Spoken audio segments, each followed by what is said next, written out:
There was a recurring phrase in the forgotten records of the Harrowfell Mountains dating back to the early 20th century. Some stories don't disappear, they just hide in silence. Before delving into this ancient archive, the researcher who reconstructed it leaves a simple request for the viewer, almost a whisper on paper. Before continuing, tell us which city you are watching from and what time it is there now. That's all. Brief enough not to disturb the atmosphere that, from the first page, already seemed to be made of fog and broken memories. It was in this silence that the names emerged that today have become central to any attempt to understand what happened in October 1903. Evelyn Remmington and Clara Remmington, 22-year-old twins, daughters of farmers and occasional seamstresses. In the formal portraits of the time, those with oval frames, sepia tones and static gazes, the two appear side by side, unsmiling, with the meticulous posture that photographers insisted on demanding. Evelyn, the older by a few minutes, had a fixed gaze and the conscious expression of someone who observes others before being observed. Clara, slightly shorter, kept her fingers intertwined as if trying to contain a thought that must not escape.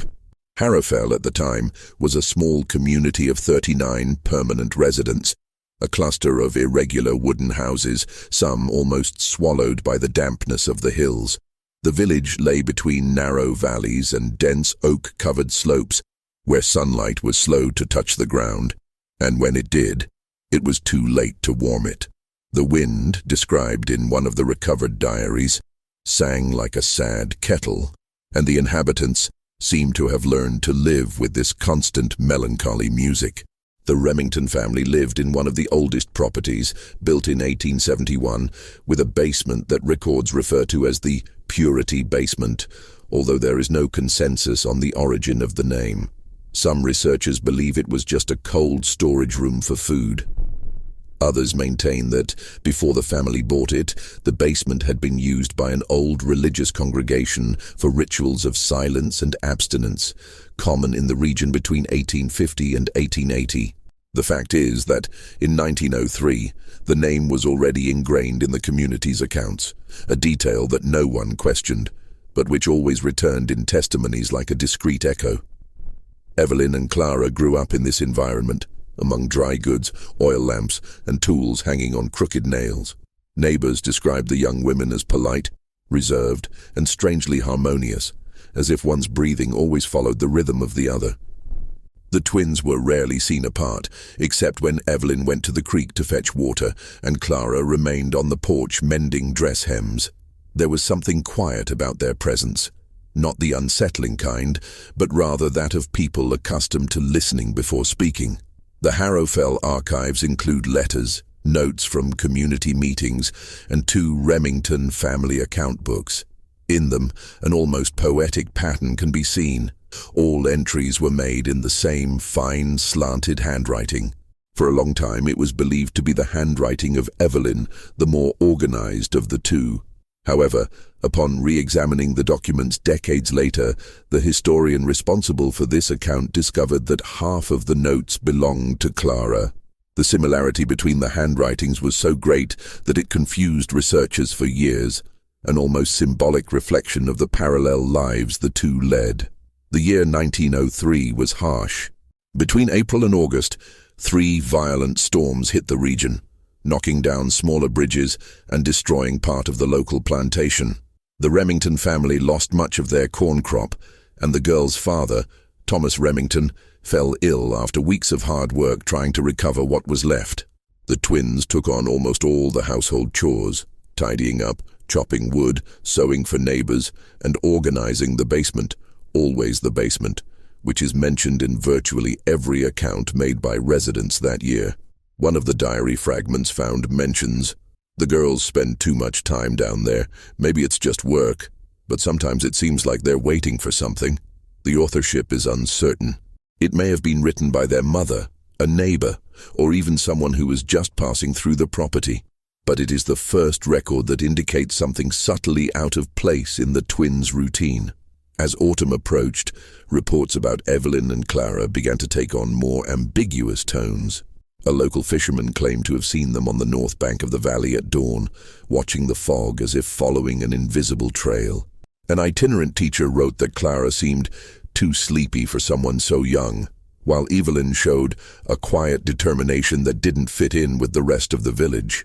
Even so, nothing in the documents from that time suggested serious conflict, deep emotional turmoil, or any behavior that indicated imminent danger. What did exist, however, were small gaps, unexplained schedules, walks that the two did not talk about, and notes abruptly interrupted in their notebooks. And then there is the most curious item in these files, a loose, undated sheet of paper discovered among the town hall's papers. On it is just one sentence, written in the same fine handwriting as the twins. The basement is ready. No signature, no other explanation, just that. And it is precisely on this sheet and in the basement that the mystery begins, which decades later would become one of the most obscure disappearances in the region's history. Because as recorded in the following pages, not only did Evelyn and Clara disappear that week, but all 39 residents of Harrowfell, and the last place the twins were seen was the same place mentioned in so many fragmented accounts, the Purity Basement. In the months leading up to the disappearance, life in Harrowfell followed a slow, almost metronomic rhythm. The hours seemed to stretch between the sounds of the axe on the wood, the creaking of the carts, and the constant murmur of the wind blowing across the hills. It was a village where everyone knew exactly where everyone else would be at any given time of day. And so, paradoxically, small deviations did not go unnoticed, especially when they involved Evelyn and Clara Remmington. The twins shared a well-defined, almost ritualistic routine. Evelyn woke up before sunrise, walked to the stream with 2 wooden buckets, and always returned by the same path, covered with dead leaves and moss that glistened after the rain. Clara, on the other hand, made coffee, fed the chickens, and took advantage of the soft morning light to sew. That first half hour of light was her favorite time, a quiet interval in which she, according to a statement by her neighbor Margaret Alden, seemed to see the world through a curtain of patience. Their father, Thomas Remmington, had been in poor health since the summer. He coughed during the night, getting out of bed only to cough again while sitting in a wooden chair bent by time. Residents said he tried hard not to worry his daughters, but Evelyn noticed everything. Documents indicate that she began working longer hours, sewing for families in neighboring villages, walking long distances on foot.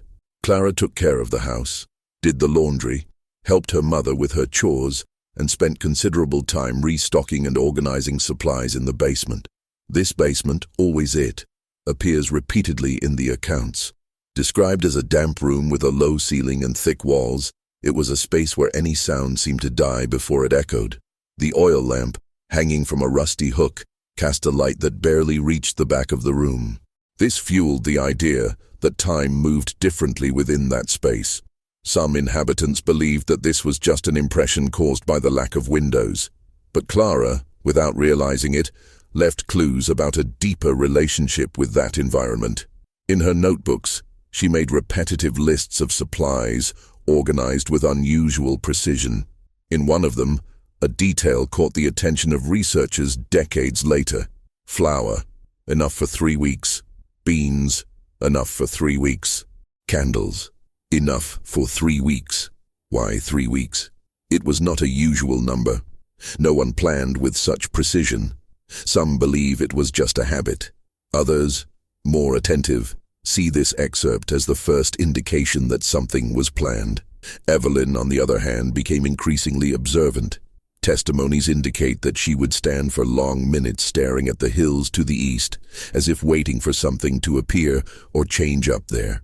A teacher visiting the region reported finding Evelyn standing on the road, looking toward the fog, and that when she greeted her, the young woman took a few seconds to respond, as if returning from a distant thought.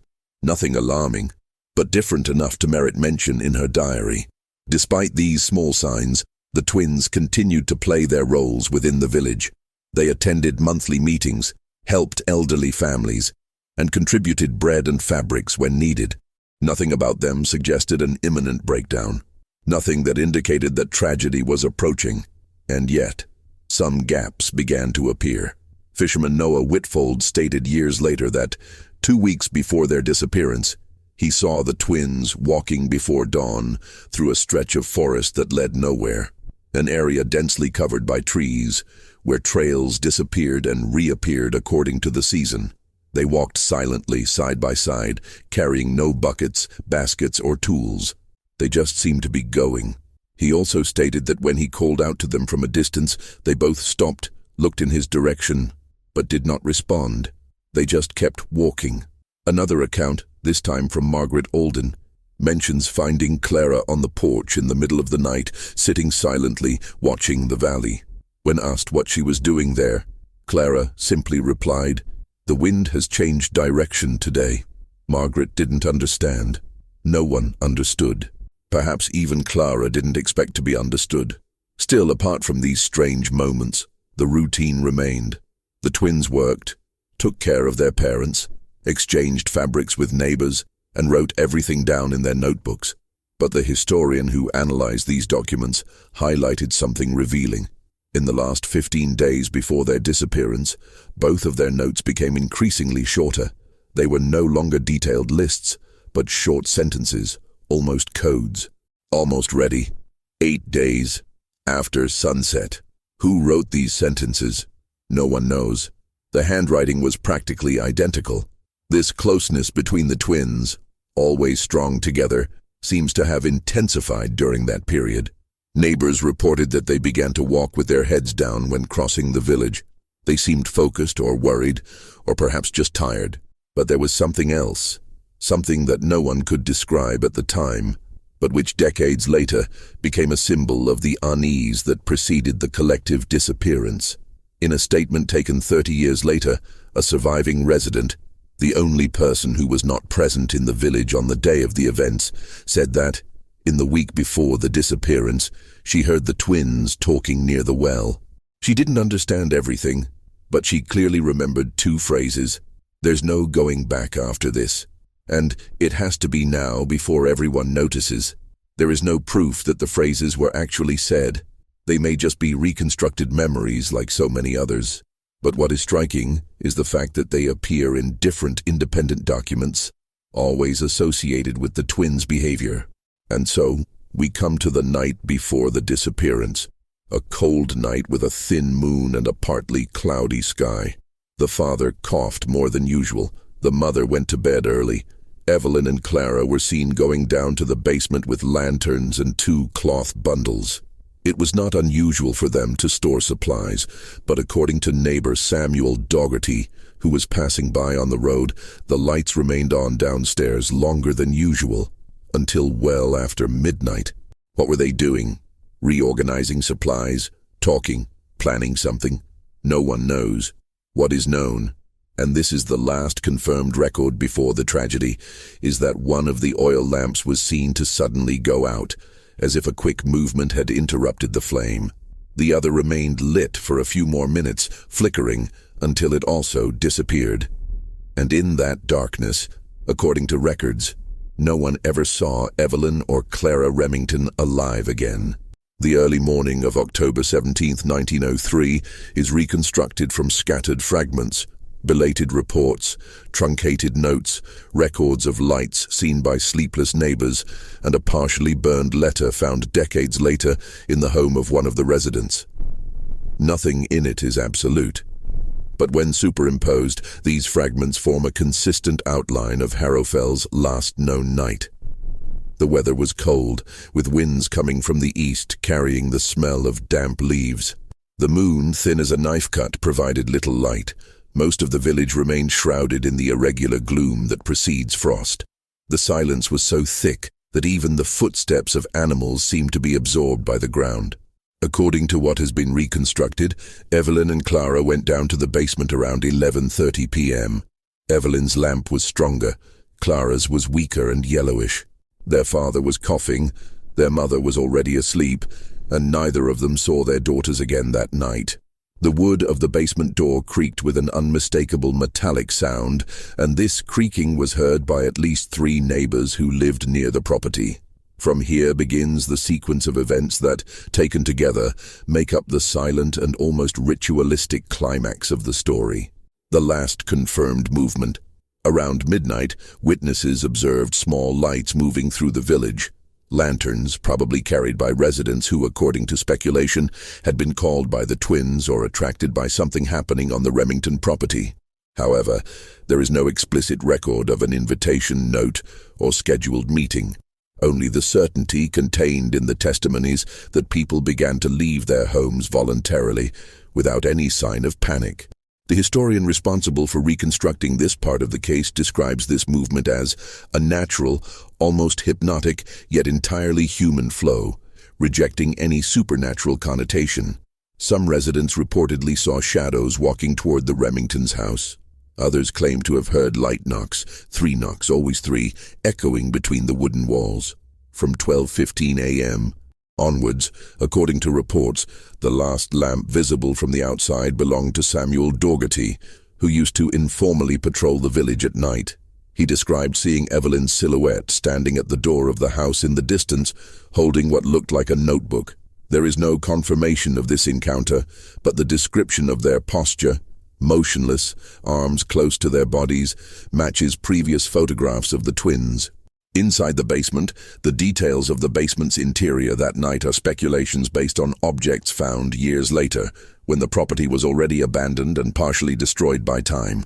Among them, 2 burned-out lamps, an open bag of flour, 3 intact candles, and a piece of fabric folded with extreme care, so carefully that it seemed to be hiding something, although nothing was found inside it. The basement did not have adequate air circulation. When the door was closed, the air became heavy, cold, almost too humid to keep a flame alive for long. Therefore, the abrupt extinguishing of Evelyn's lamp, recorded by a sharp-eyed neighbor, was interpreted as too sudden to have been caused solely by a lack of oxygen. Another fragment mentions that, shortly before the lights went out, the sound of something dragging across the floor was heard. It was not unusual to move sacks of grain or wooden boxes, but the sound described, long, continuous, seemed denser, as if something larger was being moved. Some researchers believe that Evelyn and Clara were reorganizing supplies for the winter. Others suggest that they may have been preparing space to welcome the community that night, although there is no evidence of a planned gathering. What remains indisputable is that after the dragging sound, total silence took over the basement. And in that silence, another light went out. After that, no lamp was seen lit in the Remmington home. The last time anyone heard from the twins, a diary found in the 1960s, supposedly belonging to the traveling teacher, contains a sentence dated the day before the disappearance, but reanalyzed by researchers as possibly related to the night in question. I heard voices that sounded like the girls, but I wasn't close enough to understand. It was as if they were speaking softly, carefully, so as not to wake those who were sleeping. This sentence appears repeatedly in studies about Harrowfell, not because of the concrete information it provides, but because of the feeling it conveys. The impression that, on that night, Evelyn and Clara were talking to each other in a different way, more tense, deliberate, almost ceremonial. The emptiness that followed at 3 a.m., and a time confirmed by a record from a traveler camping in the hills to the north, a sequence of 3 sounds echoed through the village. 3 spaced-out, deep thuds that seemed to come from underground, possibly from the basement, possibly from somewhere under the floorboards of the Remmington house. There is no way to confirm this, but this testimony aligns with 3 other reports that mention slight vibrations in the floor, as if something heavy had fallen or been pushed. There were no screams, no running, no visible signs of violence. And yet, when the sun rose that morning, all the houses were empty. Pots on the stove, half-empty cups, clothes hanging on the clothesline frozen by the cold, unlocked doors, a violin resting on the lap of a chair, as if someone were about to return to finish it at any moment. Everyday life remained intact, except for the complete absence of human life. The most disturbing record among all the recovered fragments, one stands out. An undelivered letter, found in 1929 under a loose floorboard in the old Alden family home. The handwriting, analyzed years later, appears identical to Clara's. The paper was damaged, but 4 lines remained legible. Night is coming early. They already know. The basement is no longer enough. If something goes wrong, follow the trail of silence. This is the document most cited by historians of the case, not because it provides answers, but because it raises the most plausible questions. What does "they already know" mean? Who were they? What was no longer enough? And most importantly, what did Clara mean by the trail of silence? The last trace. Few physical clues were found after the night of the disappearance. The most consistent of these was discovered 8 years later. Footprints near the northern edge of the village. Small female footprints that seemed to match the approximate size of the twins' shoes. But there is a puzzling detail in the record. The footprints did not follow a continuous line. They were like fragments. 3 steps here, then nothing for meters, then 3 more steps, then nothing again. Weather conditions could explain this. So could the uneven terrain. But what no one could understand was that, between these fragments, there was always an almost identical pattern of distance, as if the footprints had been made consciously and calculatedly, not accidentally. And at the end of the stretch, where the line of footprints is interrupted for the last time, an object was found buried superficially, a piece of fabric, carefully folded, very similar to Clara's style. It should have contained something inside, but it was empty. This point, the sudden interruption of the trail and the folded fabric, officially became the last confirmed evidence related to the twins' whereabouts. And according to the archives, it was there, in that silent stretch between the hills, that the search finally stopped. Because from that point on, there were no more traces to follow.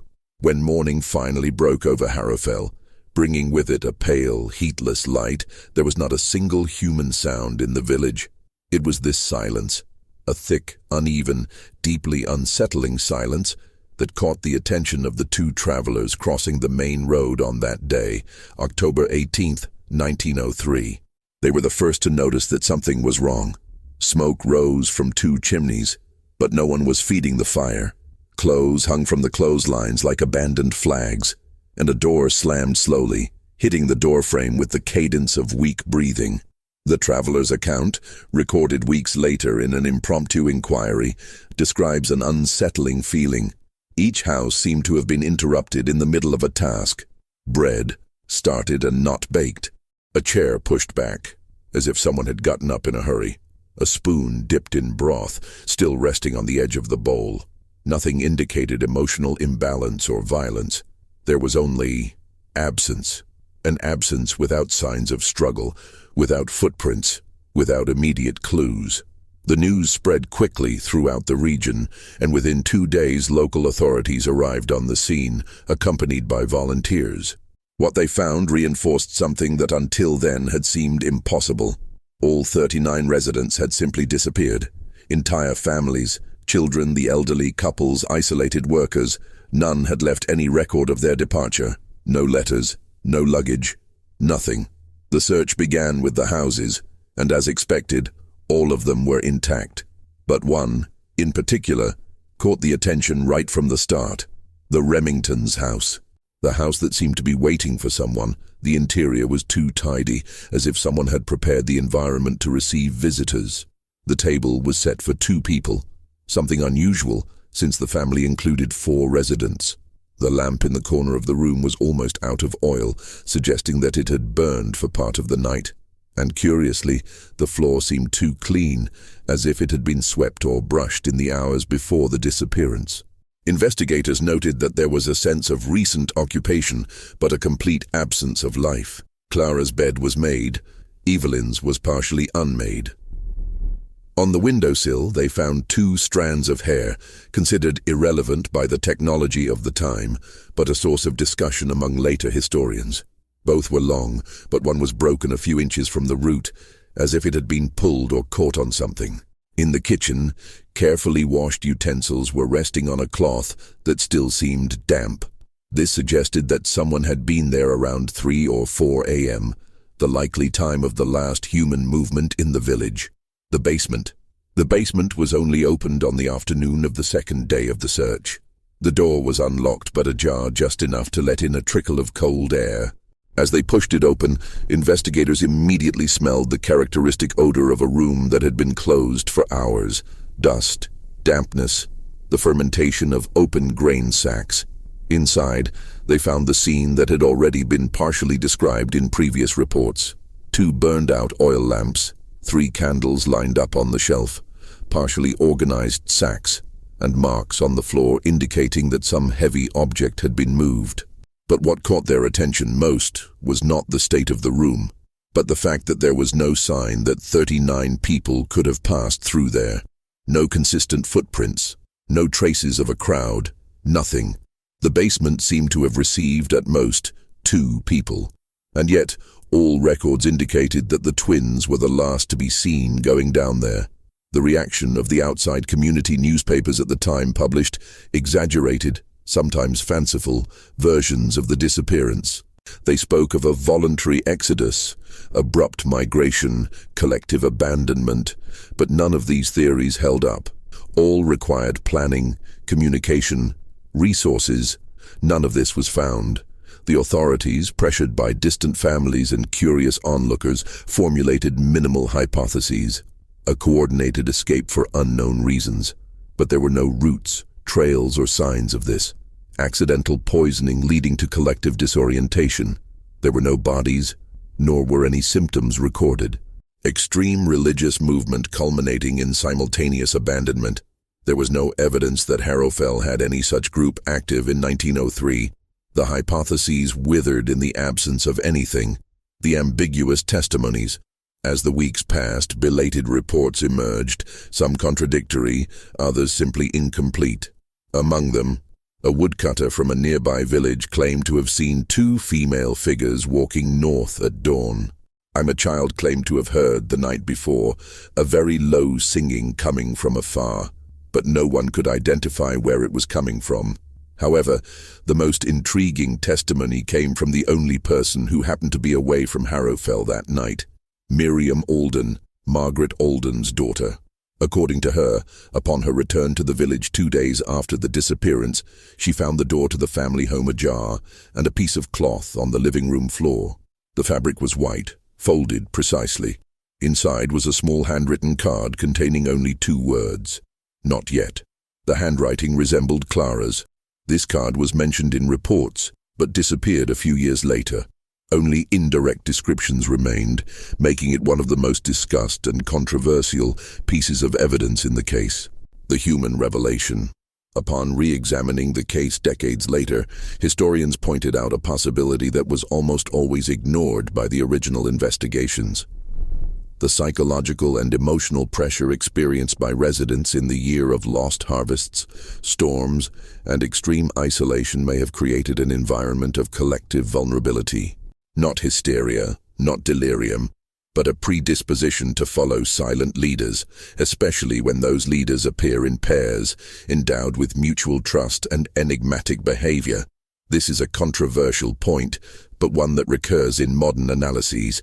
The idea that the twins, even without explicit intention, became central figures at a deeply fragile moment in the community. The basement, their meticulous routines, their dawn walks, their ambiguous phrases, all of this may have fueled a kind of psychological convergence among the residents, a collective movement that, in extreme situations, can lead to radical and immediate decisions. This theory does not solve everything, but it offers a plausible path where before there was only silence. The final trace. Despite extensive searches in the following years, the only relevant material evidence found after 1903 were the fragmented footprints, possibly attributed to the twins. No other human traces emerged from the forest. No personal items, no clothing, no signs of camping. But there is one detail that few people notice. The distance between the groups of footprints, always similar, coincides precisely with the space between 3 natural stones that form a kind of primitive trail used by residents centuries earlier. It is as if someone were following an ancient path that no longer existed. And it was exactly at the point where this line of stones disappears into the ground, where the terrain dips and the wind grows stronger, that they found the folded cloth.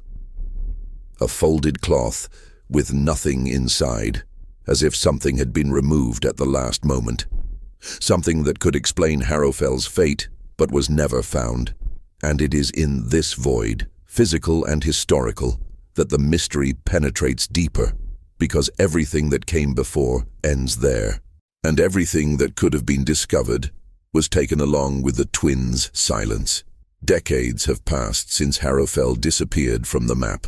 What remained of the village, fragments of wood, roots swallowing foundations, and the memory of a path that no longer leads anywhere, has become a historical ruin, visited by curious onlookers and researchers seeking answers where only echoes remain. Even so, it is there, in that empty space between windswept hills, that the feeling still lingers that something did not end completely in 1903. Something remained suspended, as if waiting for someone capable of hearing what was never said. In revisiting this case, the historian responsible for this reconstruction walked the trails, examined every preserved trace, and consulted documents scattered across more than 20 regional archives. Even so, he found no absolute answers, only approximations. Approximations that, when added together, create a tenuous, almost translucent picture of a human event whose understanding escapes us in the details, not in the broad strokes. Silence. Silence is, perhaps, the main protagonist of this story. A silence that began before the disappearance, growing between the lines of the twins' notebooks, on walks through the forest, in silent observation of the valley. And it continued afterward, occupying the empty houses, the belated testimonies, the years that followed. It is a silence that does not bear witness to abandonment or violence, but transformation, a collective transformation so profound that it left behind only absence. When analyzing Harrowfell, modern historians avoid grandiose terms. They do not speak of curses, conspiracies, or extraordinary explanations. They prefer to examine the human context, extreme isolation, mutual dependence, the psychological impact of storms and losses, and, of course, the subtle but constant influence exerted by the Remmington twins on the dynamics of the village. There is no evidence of formal leadership, deliberate manipulation, or planned intent. But there are enough signs to suggest that Evelyn and Clara, even without knowing it, became central figures at a time of collective vulnerability, not through power, but through behavior, not by choice but by presence. Their quiet routine, their symmetry, their delicate and precise actions created an emotional convergence point for people seeking stability in a year of uncertainty. This hypothesis, although controversial, is supported by subsequent studies analyzing similar cases in other isolated regions. In very small communities, certain individuals become psychological catalysts without direct intention, simply because they represent something that others cannot name. And when a profound change begins to take shape, this convergence can quickly turn into a collective movement. But if this hypothesis is plausible, it brings us closer to an even more difficult question. Where did everyone go? The fragmented trail found years later offers a possible starting point. The stones lined up under the ground indicate that, before Harrowfell existed, there was a primitive route used by people from centuries ago. Perhaps Evelyn and Clara discovered information about this path, buried in old letters, oral accounts, documents from religious cults that had occupied the basement decades earlier. Perhaps they interpreted something as a sign that they should lead the village away. Or perhaps they simply followed an intimate impulse shared only between them, which, for reasons incomprehensible, other residents decided to follow. The central point is not the final destination, which remains completely unknown, but the human nature that is revealed in the absence. Because Harrowfell did not disappear as a confused and disorganized mass. Everything indicates that it left in an orderly, silent, almost calm manner. The doors open, the objects untouched, the lights turned off in the exact order in which they should be extinguished. Nothing suggests haste, nothing suggests panic, nothing suggests violent disruption. The historian who recounts these facts describes a persistent feeling when studying the case. It's like watching the wake of a boat left on the surface of a lake. The water calms down quickly, but for a few seconds you can still see that something has passed by. Harrowfell was that boat, and the trail has already dissipated. The only piece that remains tangible is the folded cloth found at the northern end of the vanished trail. It has been preserved in a regional museum, kept in a glass case under low lighting. Almost no one visits it. Almost no one knows it exists. But those who observe it closely notice that the folds are too meticulous to have been made in a hurry. It is as if Clara or Evelyn had folded that cloth with intention, carefully, perhaps as a sign, perhaps as a farewell. Over the years, more than 20 theories have emerged. Spontaneous escape in the face of an unknown threat, community pact, unsuccessful collective migration, psychological collapse sine qua non of isolated groups. None have fully survived historical scrutiny. They are incomplete hypotheses, human attempts to fill gaps that may never be filled. But when you look at the whole picture, you realize that the mystery lies not in the grandeur of the disappearance, but in the delicacy of the details, in the interrupted footsteps, in the folded fabric, in the table set for two, in the short sentences in the notebooks, and above all in the fact that 39 people followed something that was not said aloud. Evelyn and Clara disappeared on the same night that the village disappeared. But the intensity with which their presence remains in the records suggests that they were not completely lost in time.